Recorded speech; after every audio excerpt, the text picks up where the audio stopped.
വീണ വിജയനുമായി ബന്ധപ്പെട്ട മാസപ്പടി കേസിൽ ഇടതുമുന്നണി കൂടുതൽ പ്രതിരോധത്തിലേക്ക്.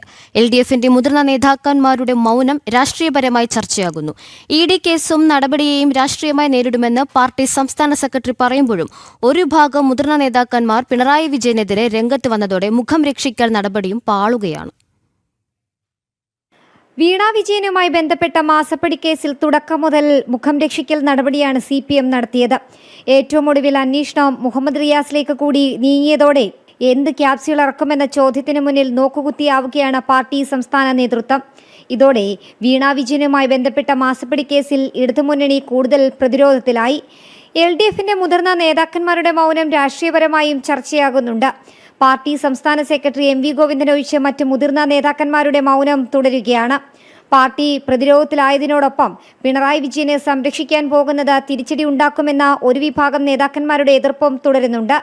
പിണറായി വിജയന് അടിമപ്പെട്ടത് പാർട്ടിക്ക് വലിയ ക്ഷീണമുണ്ടാക്കിയെന്ന് ജില്ലാ കമ്മിറ്റികളുടെയും സംസ്ഥാന നേതൃത്വത്തിന്റെയും അടക്കം തെരഞ്ഞെടുപ്പ് തോൽവി വിലയിരുത്തലിന് പിന്നാലെയാണ് ഒരു വിഭാഗം നേതാക്കന്മാർ കടുത്ത നിലപാട് സ്വീകരിച്ചിരിക്കുന്നത്. മാസപ്പടി കേസുമായി ബന്ധപ്പെട്ട് EDയുടെ നടപടി രാഷ്ട്രീയമായും നേരിടുമെന്ന് പാർട്ടി സംസ്ഥാന സെക്രട്ടറി പറയുമ്പോഴും ഒരു വിഭാഗം മുതിർന്ന നേതാക്കന്മാർ പിണറായി വിജയനെതിരെ രംഗത്ത് വന്നതോടെ മുഖം രക്ഷിക്കൽ നടപടിയും പാളുന്നുണ്ട്. മുൻ മുഖ്യമന്ത്രി പിണറായി വിജയനടക്കം മൗനം തുടരുകയാണ്. ജനം, തിരുവനന്തപുരം.